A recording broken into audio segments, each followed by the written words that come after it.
I asked for my seat? The attendant scoffs. Because you don't belong here, gasps, camera phones, silence heavy enough to break ribs. The woman stands, graceful even in humiliation. Fine, she whispers, turning to leave.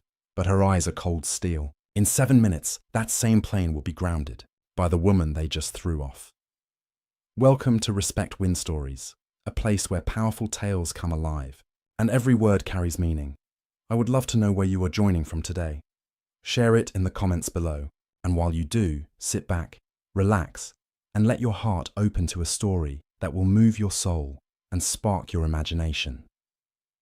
Every story here carries a message, because in the end, respect always wins. Let us begin. The terminal felt colder now, not because of the air conditioning, but because of the silence that followed her walk of shame. Every eye watched her, some with pity, others with judgment, as the young black woman, Amara Lewis, stood outside the gate, clutching her designer bag like a shield. Her heart pounded, not from fear, but from control. She'd spent years mastering her composure, and right now, she'd need every bit of it. Behind the glass, the flight attendant, Cheryl, smirked, whispering something to her co-worker. Their laughter carried just enough for Amara to hear. A supervisor approached, clipboard in hand. "Ma'am, you caused a disruption. We can rebook you tomorrow if you calm down." Caused a disruption. Amara's voice was low, steady. "I asked for my assigned seat. She told me I didn't belong there." The man shifted uncomfortably. "Let's not make this about that." Amara's eyes hardened. "About what exactly?" He didn't answer. Instead, he motioned for security to escort her to the waiting area. The cameras were still rolling. Dozens of passengers had caught everything. The tone, the words, the arrogance. She didn't fight. She simply looked Cheryl dead in the eye as she passed. 7 minutes, she murmured. Cheryl frowned. "What did you say?" Amara smiled faintly. "You'll find out." Outside the gate, Amara opened her laptop, hands steady. The airline logo, the same one embroidered on Cheryl's uniform, shimmered on her screen. She clicked into a private call. "Board of Directors meeting commencing," said the voice on the speaker. "Chairwoman Lewis, are you joining?" She muted the mic. The bitterness in her throat turned to fire. Not yet. Not until they earned it. She typed a short message to her assistant. "Delay flight 482 departure. Compliance inspection required." The response came instantly. On it. Inside the cabin, Cheryl's laughter froze as the captain's voice echoed over the intercom. "Ladies and gentlemen, we're experiencing an unexpected compliance delay. Please remain seated," passengers groaned. A few whispered that karma worked fast. Cheryl rolled her eyes and strutted toward the cockpit. Unbelievable. First that woman, now this nonsense. Her co-worker leaned closer. "What if she files a complaint?" Cheryl scoffed. "Honey, people like her don't get taken seriously. Trust me." But for the first time, a flicker of doubt crossed her face. The girl's calm stare, those last words, wouldn't leave her mind. 7 minutes. Meanwhile, Amara stood near the window, watching the plane. Her reflection in the glass was cold, powerful. The same airline that had rejected her application 5 years ago for not fitting the image. The same company whose CEO had apologized privately after she bought controlling shares last month. Now, this was her moment of truth. Her phone buzzed. Security footage received. Incident logged. She pressed send on a single email. 2. Board of Directors. Subject, immediate personnel review. Flight, 482. Crew attachment, incident recording. Then she closed the laptop and whispered to herself, "Let's see how they treat their owner."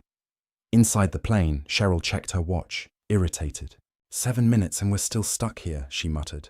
The captain's voice returned, firmer now. "Ms. Cheryl, report to the terminal immediately. Headquarters request." Passengers looked up, curious. Cheryl's face drained of color. "Headquarters," she repeated. Her co-worker's whisper was barely audible. "Wait, wasn't that woman outside named Amara Lewis? As in the Amara Lewis?" Cheryl's eyes widened. The intercom crackled again. "Cheryl, this is urgent. The chairwoman herself is waiting." And just like that, the woman she'd humiliated was waiting on the other side of the gate. Calm, collected, and holding her fate in her hands. The automatic doors slid open with a hiss.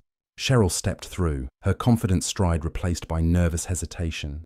The bustling terminal suddenly felt too loud, too bright. Every sound, rolling suitcases, boarding calls, distant chatter, blurred under the pounding of her heart. At the center of it all, Amara Lewis stood waiting. No security guards this time, no raised voice, just quiet authority. Her tailored blazer caught the light as she folded her arms. "Ms. Cheryl," she said evenly, voice soft but cutting. "Do you remember me?" Cheryl blinked, her mouth dry. I'm sorry, are you?" Amara tilted her head slightly. "The woman you kicked off the plane 10 minutes ago." A few nearby passengers stopped mid-step. Whispers spread like wildfire. I didn't mean to," Cheryl stammered. "Didn't mean to what?" Amara asked, taking a slow step forward. "To question my worth? To humiliate me in front of strangers?" Cheryl tried to compose herself. "Look, I was just following policy." Amara's calm smile stopped her cold. "Policy doesn't include discrimination, Miss Cheryl. But don't worry, I'm not here for an apology."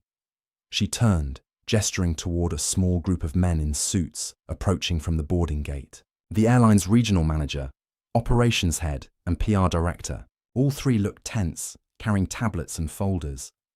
"Chairwoman Lewis," the manager said quickly, "we had no idea you were—" Amara raised a hand. "I'm aware." "That's the problem." Cheryl's jaw dropped. "Chairwoman," Amara met her eyes. "I own this airline." The words hit like thunder. Passengers nearby froze. Phones came out again, recording. Cheryl's mouth moved, but no sound came out. 7 minutes, Amara said softly. That's how long it took for arrogance to meet accountability. The regional manager cleared his throat. "Ms. Lewis, if you'd prefer, we can handle this privately." "No," Amara said. "This happened publicly. It'll be addressed publicly." Her voice stayed even, but the power behind it was undeniable. "I was told to leave because I didn't belong here." That phrase, from an employee wearing my company's logo, tells me we have a culture problem, not a customer issue.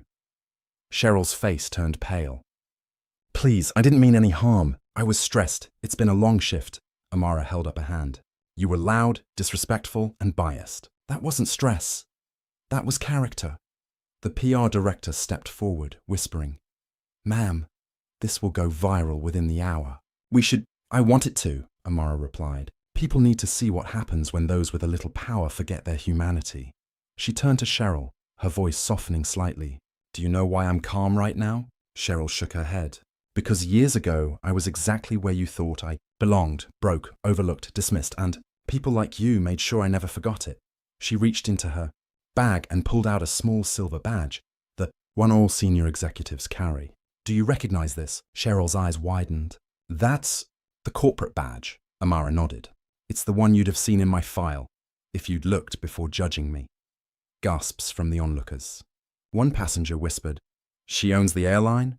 Another replied, "She's the boss." "She's literally the boss." Cheryl stepped back, trembling. "Please, I'm so sorry. I didn't know." Amara's expression didn't change. "That's the point. You didn't care to know." She leaned forward, voice low but steady. "I don't fire people for mistakes. I fire them for arrogance." Cheryl's tears spilled. "Please, I need this job." Amara turned to the regional manager. "You'll handle her termination and issue an internal review of all staff training on discrimination. Today." "Yes." "Ma'am," the manager said immediately. Amara took a deep breath and looked back at Cheryl, broken, ashamed, and surrounded by the same passengers who had witnessed her cruelty minutes earlier. "You tried to humiliate me in public," she said quietly. "Now the world will watch you learn humility." And as Cheryl collapsed into a chair, Amara turned toward the window. The same plane still sat waiting, engines silent. "Board the passengers," she said. "Flight 482 departs under new management." The boarding area buzzed with whispers, disbelief, and applause. Passengers who had watched the humiliation now watched the reversal. The quiet, poised woman reclaiming her dignity without raising her voice. Amara Lewis stood tall as Cheryl sat trembling in a corner chair, her uniform suddenly looking like a costume she no longer deserved. Security arrived, not to remove Amara this time, but to escort Cheryl to HR. The irony was thick enough to taste. "Ma'am," the regional manager said softly, "would you like to reboard your flight? The captain's awaiting your approval." Amara glanced at the plane through the glass. Its engines were still, as if even the jet itself was holding its breath. "Yes," she said finally, "but let's make something clear." She turned to face the crowd, her voice steady but commanding. This wasn't about me. It's about respect. The kind every passenger deserves, no matter how they look, what they wear, or where they sit. Dozens of travelers nodded. Someone began to clap. Then another.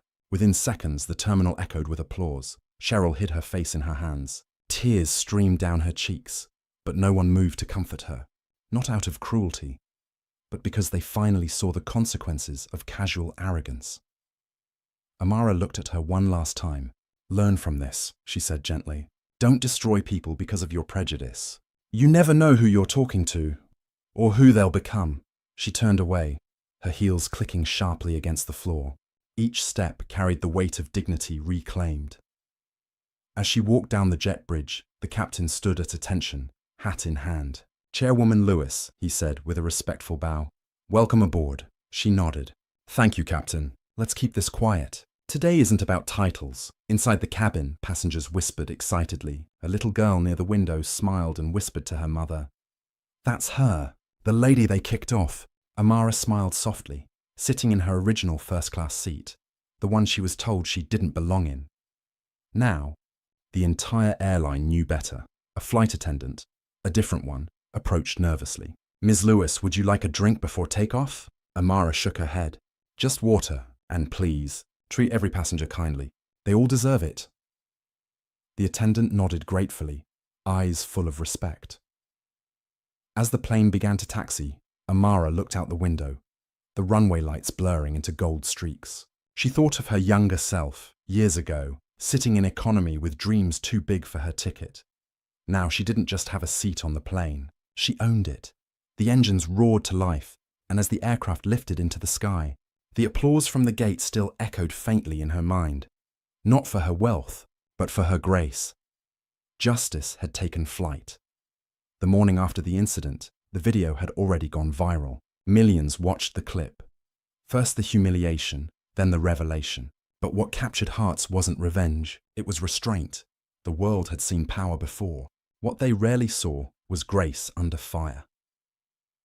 Amara sat by her office window, overlooking the city skyline. The sun broke through soft clouds, spilling light over the gold lettering on her office wall. Lewis Air, where everyone belongs. Her assistant entered quietly, holding a stack of printed emails. These came overnight, she said, from passengers, staff, even competitors. They're calling you an inspiration, Amara smiled faintly. Then it was worth it. She placed her phone down, the screen still open on a paused video.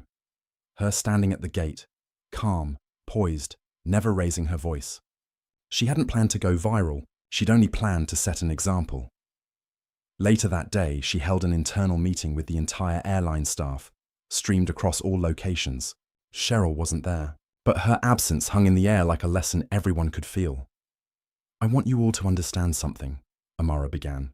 This company isn't built on aircraft or stock prices. It's built on people. The moment we forget that, we fall. She paused, letting the silence sink in. Every passenger has a story. Some are fighting battles you'll never see. We serve humans, not hierarchies. A ripple of applause followed. Not out of obligation, but respect.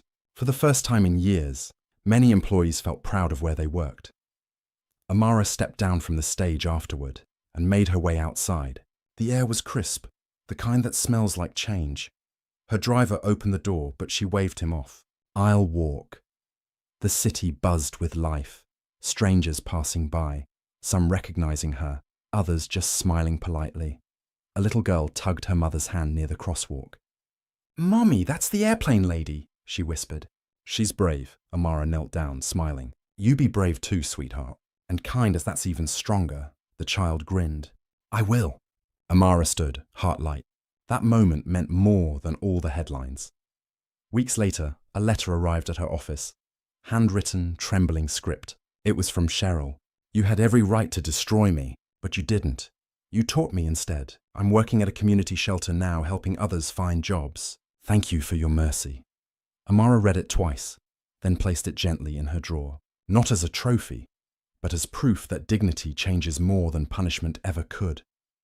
She turned back to the window, watching a Lewis Airjet soar through the clouds. Once they told her she didn't belong. Now she'd built a world where everyone did. And somewhere deep inside, she whispered the same words that had fueled her through humiliation and triumph alike. Stay calm, stay kind, and rise. Mom, you need to leave. Now. The flight attendant's voice is sharp,